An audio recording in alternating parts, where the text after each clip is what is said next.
Começo aqui com uma epígrafe em forma de imagem. É um trabalho da artista americana Rosalind Fisher. Ela fez uma série de fotos, como fotos aéreas, terrenos, plantações, uma cartografia vista de cima. Essas imagens poderiam ser uma espécie de atlas temporário, pois consistem em registrar um pequeno instante na vida de uma lágrima. O trabalho se chama Topografia das Lágrimas, e a artista pegou uma lágrima, colocou sobre uma lâmina e deixou secar. Depois colocou um microscópio para ver. Fez isso com mais de 100 lágrimas, aumentando 400 vezes. E experimentou com lágrimas próprias e alheias. Ela queria descobrir se as lágrimas de tristeza teriam o mesmo desenho das lágrimas de alegria, das lágrimas de despedida, das lágrimas de cebola ou das lágrimas de um bebê ao nascer. São atlas temporários que registram um instante da vida das lágrimas. Rosalind Fisher viu que as lágrimas têm uma linguagem própria para cada sentimento. Essas imagens, que parecem feitas de longe, mostram algo que está muito perto, tão perto ao ponto de ser constituinte da estrutura das lágrimas.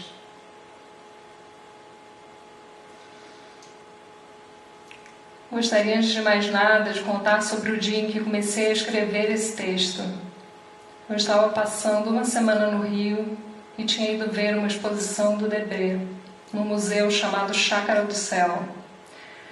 Em determinado momento da exposição, eu queria tomar um café, mas lá não tinha café. Para tomar um café, eu tinha que sair da Chácara do Céu e ir ao prédio ao lado, chamado Parque das Ruínas. Então, eu sentei no Parque das Ruínas para tomar um café e fiquei pensando nesses dois nomes, Chácara do Céu e Parque das Ruínas. E eu fiquei pensando em como fazer para passar do céu para as ruínas e depois voltar ao céu. Os prédios ficam lado a lado, com apenas uma passarela de ligação, porque um era o céu e o outro era a ruína. Eu estava nesse lugar, olhando a vista do Parque das Ruínas, quando recebi um e-mail de um professor da UERJ me chamando para falar em um encontro. Naquela época, julho do ano passado, eu soube que a UERJ estava passando por uma crise. Sem repasses do governo, não tinha como funcionar. E, momentaneamente, a universidade estava com as atividades suspensas. Já passaram 9 meses daquele dia e a universidade continua parada. Está mergulhada em ruínas. Eu estudei na UERJ e passei muitos anos da vida andando por aquelas rampas, vendo o mundo de dentro daqueles quadrados. É difícil olhar as coisas diretamente, ainda mais quando estão destruídas.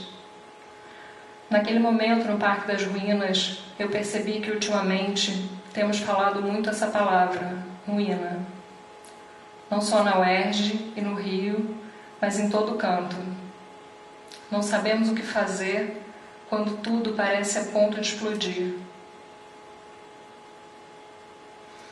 Desde aquele dia não consegui mais tirar da cabeça algumas imagens. A chácara, a ruína e as formas de ver o mesmo lugar e os meios de passar de um para o outro. E as imagens da exposição do Debré e da sua viagem pitoresca ao Brasil.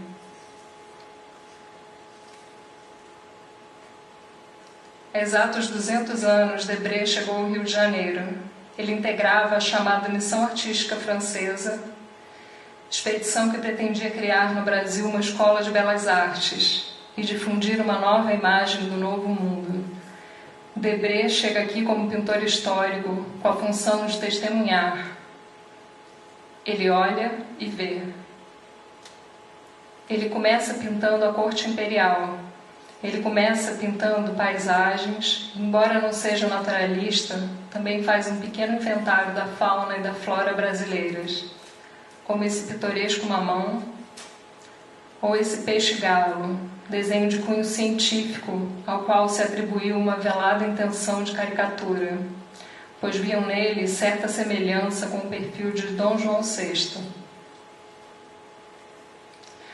Debré começou com essas pinturas, mas logo se impressiona com o que vê nas ruas.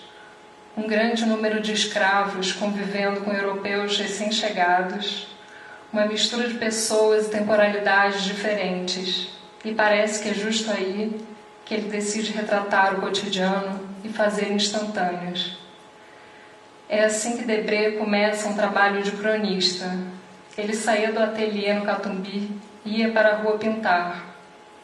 Sentava numa almofada no chão e pintava o que via. Fez em torno de 700 aquarelas, que depois serviram de base para compor as gravuras da viagem pitoresca histórica ao Brasil.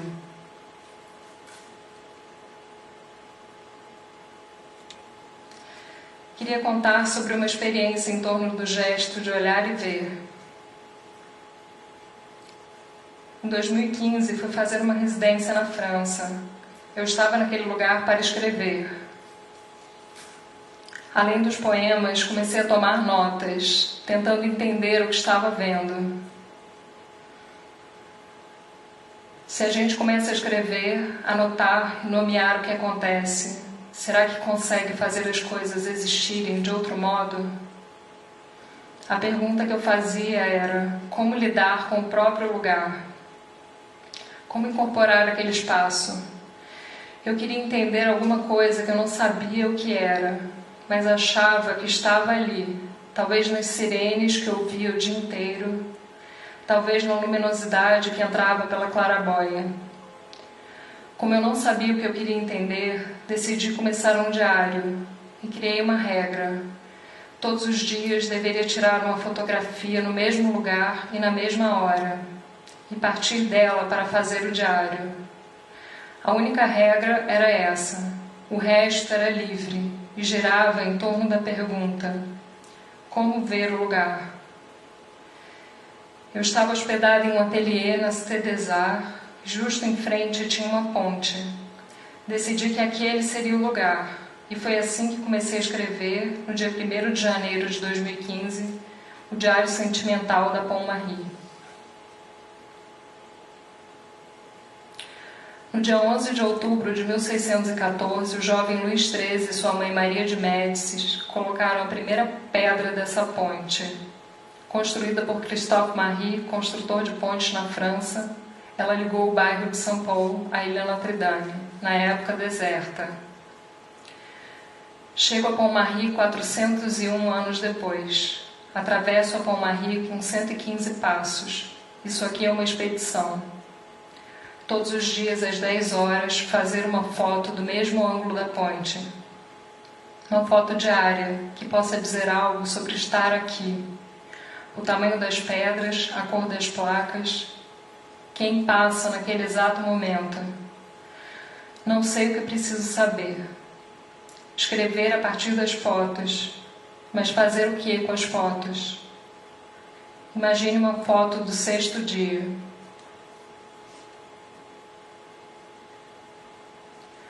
Eu queria fazer o diário para tentar entender, e fiquei me perguntando: é possível ver esse lugar? Não queria ver algo além, mas o próprio lugar.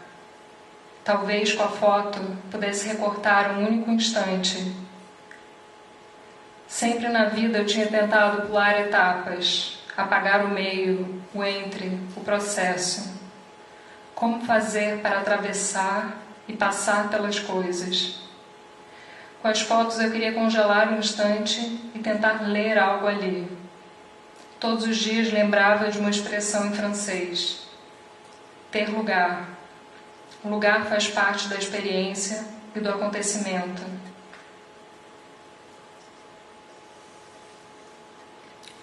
Georges Perec define uma categoria que ele chama de infraordinário. O que se passa todos os dias e que volta todos os dias. O banal, o cotidiano, o óbvio, o comum, o ordinário, o infraordinário, o barulho de fundo, o hábito. Como perceber todas essas coisas? Como abordar e como descrever aquilo que de fato preenche a vida. Perec fala da capacidade de olhar para o cotidiano e para os gestos mais simples, como por exemplo acordar, abrir os olhos lentamente e ver. Nosso dia a dia é feito de ações que não nomeamos. Pegar o microfone, mexer a cabeça. Seria possível ver isso que acontece? O extraordinário é o que comove, é fácil de ser visto. A guerra, os acidentes, a morte. Mas como ver o infraordinário?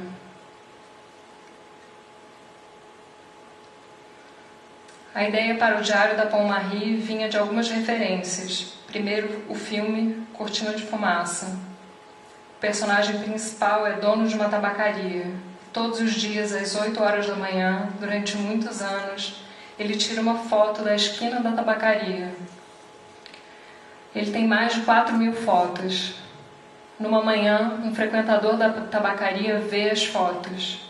A princípio, ele acha que são todas iguais, pois partem do mesmo ângulo e enquadram o mesmo ponto. Mas aos poucos, nessa repetição dos dias, ele vê algo. Numa das fotos, de alguns anos antes, ele vê a esposa que já tinha falecido no momento da vida em que ele não estava com ela. Ela parece congelada num instante. Enquanto eu fazia as fotos da Paul Marie, percebi que me interessava em Cortina de Fumaça a insistência, a repetição. Seria possível ver a passagem do tempo nessa repetição? Como passar de março, por exemplo, sem verdes, com galhos secos, para junho. No filme, o personagem não parece buscar algo específico com esse procedimento, mas em determinado momento, algo aparece nas fotos, uma aparição, um espectro, o fantasma da mulher, que já estava nas fotos antes, mas só pode ser visto por uma certa lente, a lente de quem vê.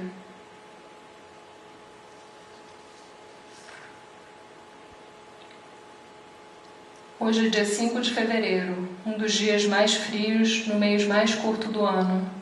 De um lado da foto, o ciclista de gorro preto parado no tempo. Do outro, um grupo de 4 pessoas conversando. Faço o mesmo trajeto todos os dias e a rotina produz uma única imagem do que acontece. Ao escrever o diário, eu também tinha na cabeça o filme Blow Up. Em uma manhã excepcionalmente iluminada, um fotógrafo tira fotos em um parque inglês. Ele vê um casal namorando e a cena parece bucólica. Um parque verde, um casal, um dia de tempo bom. Ao revelar e ampliar as fotos, ele acaba descobrindo um crime. Ele vê as fotos, enxerga alguma coisa. Ele amplia as fotos, ele amplia tanto que perde o todo, perde a paisagem. Chega a um espectro, um borrão, um fora de foco. Ele estaria alterando a realidade com seu procedimento? Para tentar ver alguma coisa, ele precisa olhar de muito perto. E aqui eu me lembrei que o Ricardo Piglia analisa algumas fotos de Borges já no fim da vida, quando está quase cego. Ele tem um livro diante do rosto, está muito perto do livro tentando ler.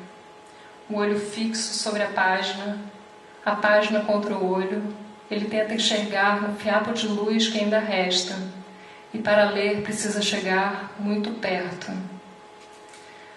Às vezes a leitura é esse jogo de escala, é preciso se aproximar a ponto de perder o todo, a ponto de deformar, mas outras vezes é preciso se afastar muito do texto.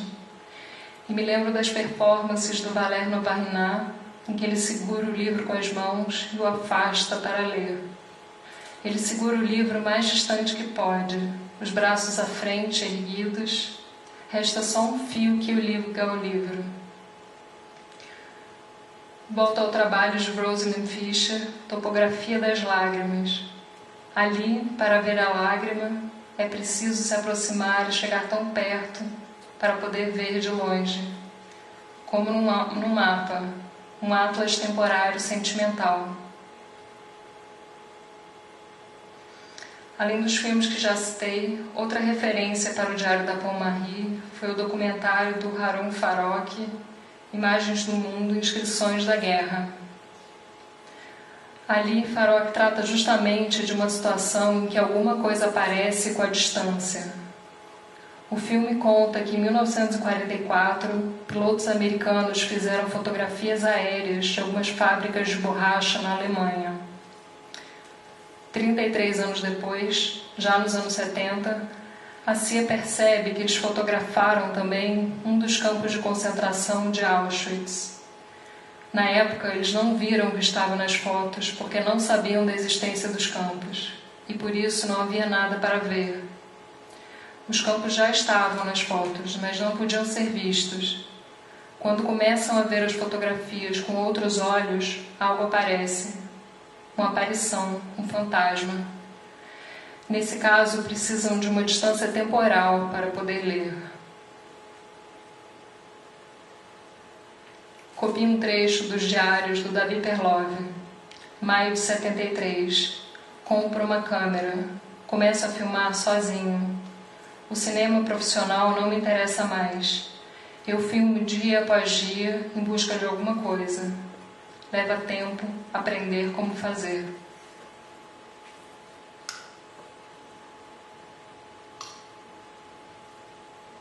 Ao escrever o diário da Paul Marry, também pensava no diário de Davi Perlov. Filme, ensaio, biografia, em que ele grava o tempo passando. Ele grava a própria vida. O dia a dia da família, a cidade, as viagens. Ele faz um registro do meio. Seria possível furar o presente, vendo com o olho da câmera? Leva tempo aprender como fazer, ele diz. E registra o dia a dia, as filhas crescendo, a visita dos amigos. O diário do Perlov abarca o que acontece, e não parece haver nada de extraordinário para ser visto, só o que está ali. Mas como fazer para ver o que está ali?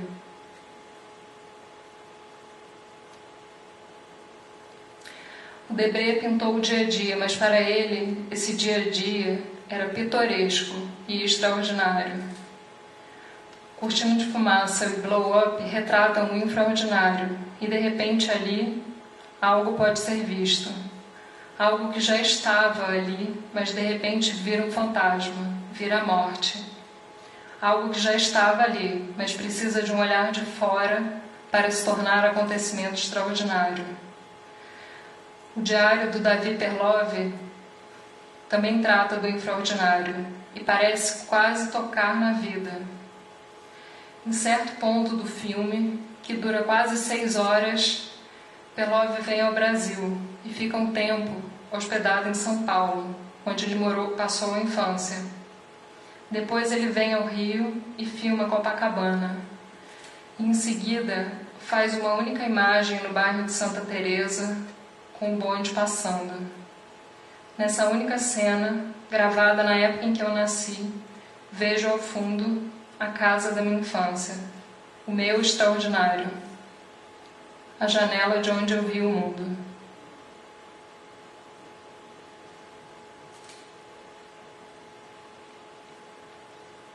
Aqui faço um intervalo para um pequeno comentário sobre esse trabalho.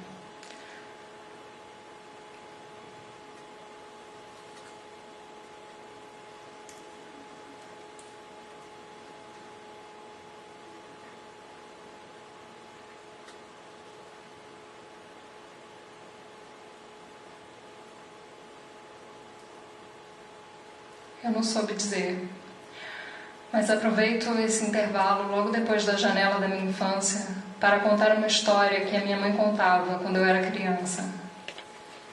O tio da minha mãe era médico e quando o Brasil entrou na Segunda Guerra, ele se voluntariou para ir à guerra como médico, pois assim o irmão dele, meu avô, que era o filho mais velho, não precisaria ir para a guerra como combatente. A regra era que apenas um homem da família tinha que ir. E se o tio da minha mãe fosse como médico, ele teria mais chances de voltar vivo do que o pai dela, que se fosse, precisaria ir como soldado para combater. Minha mãe contava essa história muitas vezes, e durante um tempo eu achei que, se não fosse por esse tio-avô, eu não existiria. Meu avô teria ido para a guerra e teria morrido antes de conhecer a minha avó. Essa história entra aqui porque pouco antes da residência que eu fiz na França, um parente da minha mãe encontrou umas cartas que o tio da minha mãe tinha trocado com a esposa, antes deles casarem. As cartas abrangem um período de 39 a 45. Em 39, ele foi morar no Rio para estudar medicina. Em 44, ele foi para a guerra como médico. Eu pedi para minha mãe uma cópia das cartas, achando que poderia trabalhar em cima daquele material da época da guerra. Eu não tinha lido as cartas e não sabia o que encontraria nelas. Mas na véspera da viagem chegou um envelope e eu embarquei com aquelas imagens na mala. Então comecei a ler as cartas do Jair para Terlita. A primeira, de fevereiro de 39, fala sobre a despedida deles. Jair vai morar no Rio para estudar e ela fica. A correspondência deve ser mantida sob sigilo, ele diz. Vou lendo as cartas, são cartas de amor, que falam de saudades, da ausência, do dia a dia, sobre algum mal-entendido porque uma carta não chegou, ou sobre a dificuldade de ficar longe. Chega o período da guerra e não são cartas sobre a guerra. As cartas quase não falam da guerra. São cartas sobre o relacionamento dos dois. São cartas de amor. Um dia vou a um antiquário procurar cartões postais antigos. Entro na loja, está cheio de gente olhando cartões. Todo mundo fica me olhando. Pergunto se há cartões da época da guerra.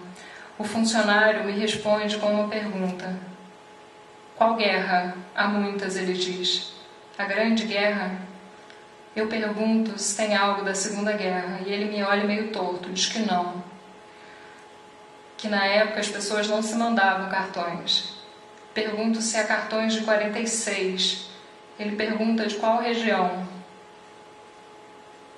Ele me entrega um bolinho de cartões e, em muitos, as imagens estampadas na frente são cenas de cidades destruídas.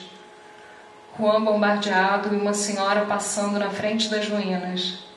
Ruínas, ruínas, ruínas. Os textos são cotidianos, breves, banais. São cartas de amor. O conteúdo parece ao das cartas do meu tio-avô.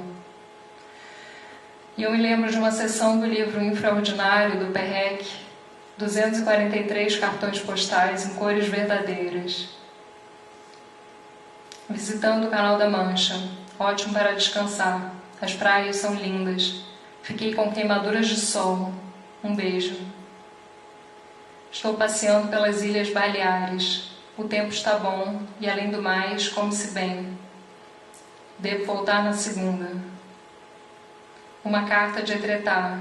O tempo está ótimo. Minha asma melhorou. Pensando em vocês 4.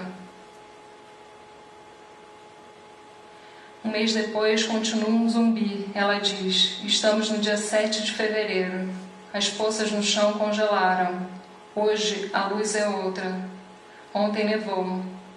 Volto para casa apressada e leio o aviso na porta de entrada. Há um mês esse aviso apareceu no meio do caminho e o país entrou em alerta de segurança máximo por causa dos atentados ao Charlie Hebdo. Todos os dias agora ouço as pessoas falarem terrorismo. Volto até a foto do dia do atentado. Seria possível ver algum indício do que aconteceu?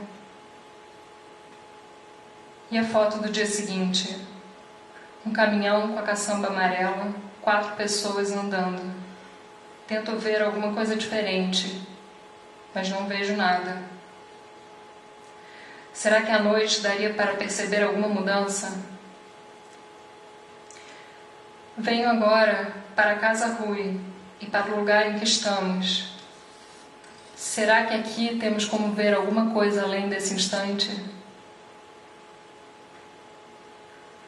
Volto na memória tentando achar os instantes de terrorismo nas fotos da ponte, mas não vejo nada. Quando nos referimos espacialmente ao passado, dizemos que ele está situado atrás e podemos apontar para trás, indicando o que passou. O futuro, ao contrário, fica para frente. O porvir é algo que nos leva adiante. Existe uma língua de uma tribo andina na qual essa lógica se inverte. O passado fica diante de nós, à nossa frente. Afinal, podemos ver aquilo que já aconteceu. O futuro desconhecido fica atrás, às nossas costas, pois não o vemos.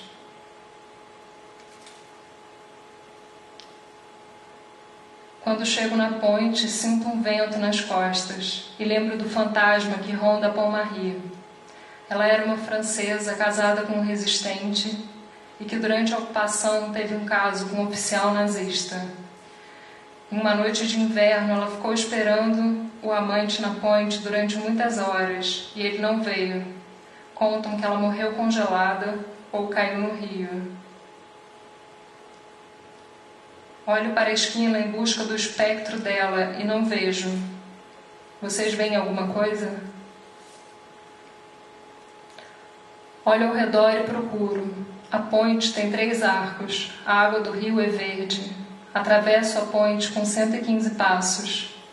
Quando um barco passa, uma onda se forma. Ouço o barulho da onda e do barco. Agora me sento no parapeito da ponte e olho para o outro lado do rio. Tem país na paisagem? Me pergunto. E vejo ao longe o fantasma dela indo embora. Vocês também estão vendo? No meio dos carros, ela caminha, em plena luz do dia, e some.